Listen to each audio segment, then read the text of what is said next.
Hi, in this video we'll be using Younis attack animation to generate an animation with our skeleton tool. I'll add a link to his channel in the description. I highly recommend checking him out as he makes great tutorials on Sprite and how to draw pixel art. Now that I have the character cropped out, I'll use it as a style image and init image to generate a character that looks similar. It's good to use an init image to help the model generate a character of the same size. Once I'm happy with my generation, I'm just gonna make some small edits to make it a bit cleaner for the animation generation. Now I'm gonna estimate the skeleton, which I do by going to the frame I want to estimate and clicking the button. And then I'm just gonna iterate over all the frames and click estimate button until I have all the poses.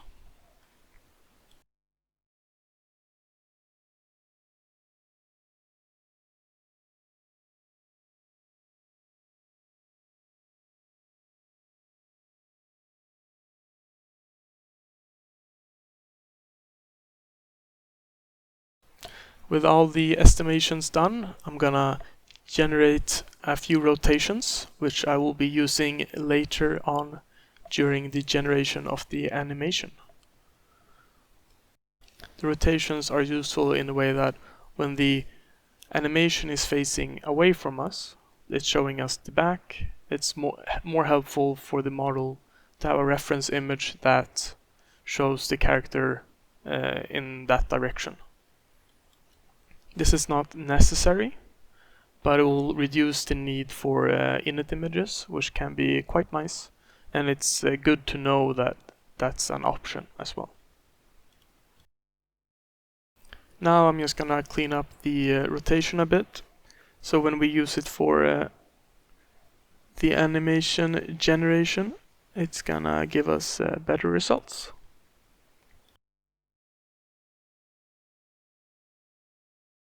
Alright, it is time to generate our animation.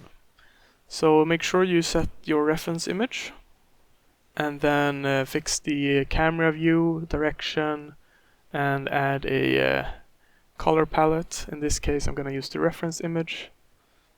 And then position yourself at the correct frame and then make sure that the layer isn't showing any character, and then click generate.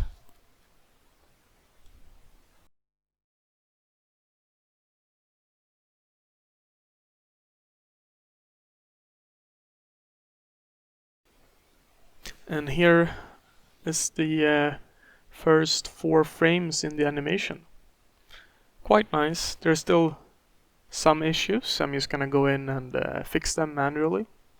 You can of course retry or using init images to get even better results, but that I believe in this case it's probably just faster to fix it by hand. There's just a few pixels here and there that I want to fix.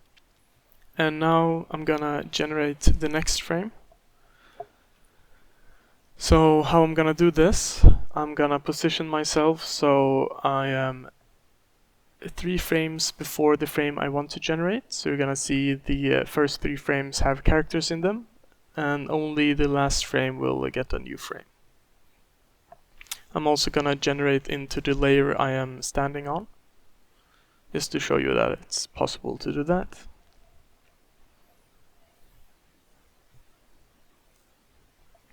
So doing this, I'm only generating into 1 new frame, and it's using the previous 3 frames as guidance.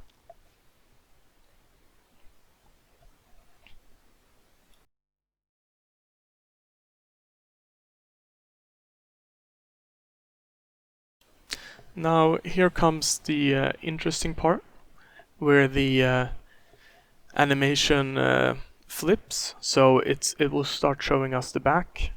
But now, because our reference image shows us the front of the body, the model has a much harder time understanding what's going on, especially because like the move is so big. So there are no in-between frames, which means that the model has a hard time understanding that it's going from right hand back to right hand forward. So what we can do here is use init images. So here I'm gonna edit, color it in blue, so the model has a better time understanding that it should be facing away from us instead of facing towards us.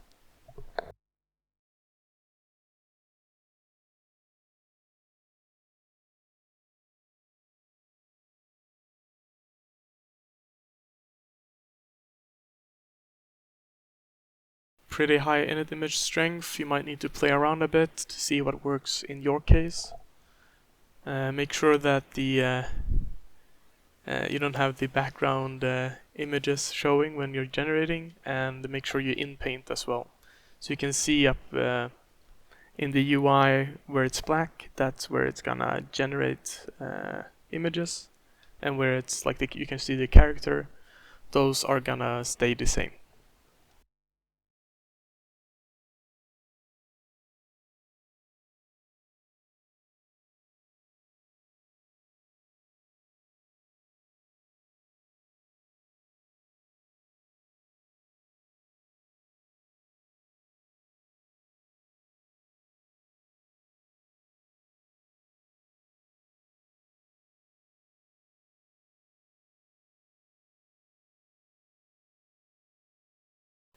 So this is one way of doing things. It's pretty good, and you can fix it up again, generate again to get even better results. But now I want to show you the other way, which is using the rotation that I created.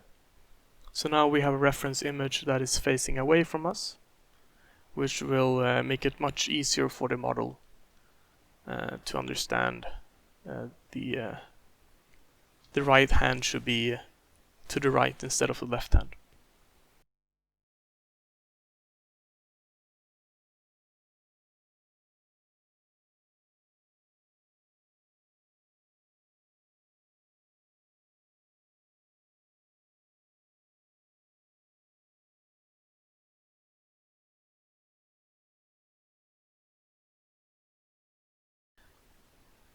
But yeah, it's pretty good. Much better. No init images needed. There's some weird stuff with the leg being white, but that's pretty simple to fix. And some other minor issues that we can easily fix manually. But you can also retry using init images, in painting, all the different tools available to you. But I believe at this point it's probably easier to just fix it by hand. Alright, the next 4 frames are also facing away from us, so I'm gonna generate using the same reference image. And make sure the layer is empty, and then click generate.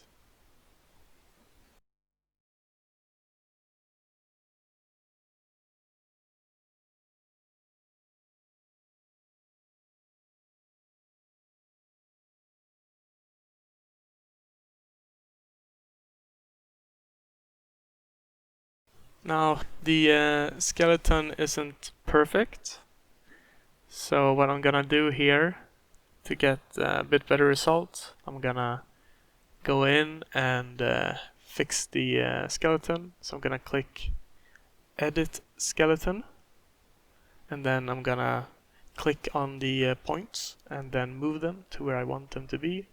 Go to the next frame, do the same thing,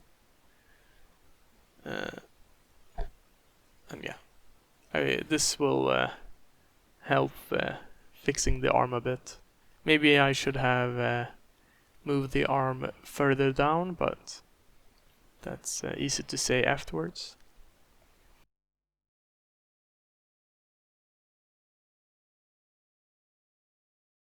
And yeah, the model is following the skeleton quite well, so any mistakes at this point is my fault, not the model's fault. Alright, nice. And now we only have 3 frames left, and then the animation is pretty much complete. So now, because the animation is facing towards us, I'm gonna change the reference image.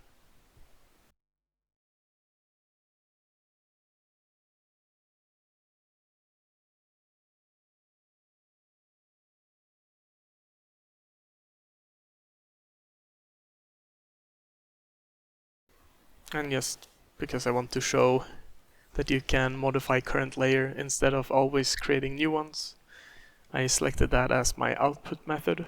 It doesn't really matter, just makes it cleaner in the UI, not having 10 layers.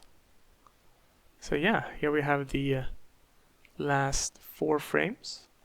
And now it's just cleanup time, making some small adjustments and manual editing, removing all the frames that I don't want and keeping the ones that I do want, and putting them on the same layer. Here you can see the animation before manually editing. Thank you for watching the video. Leave a like or a comment if you want to support the project, and I will see you in the next video.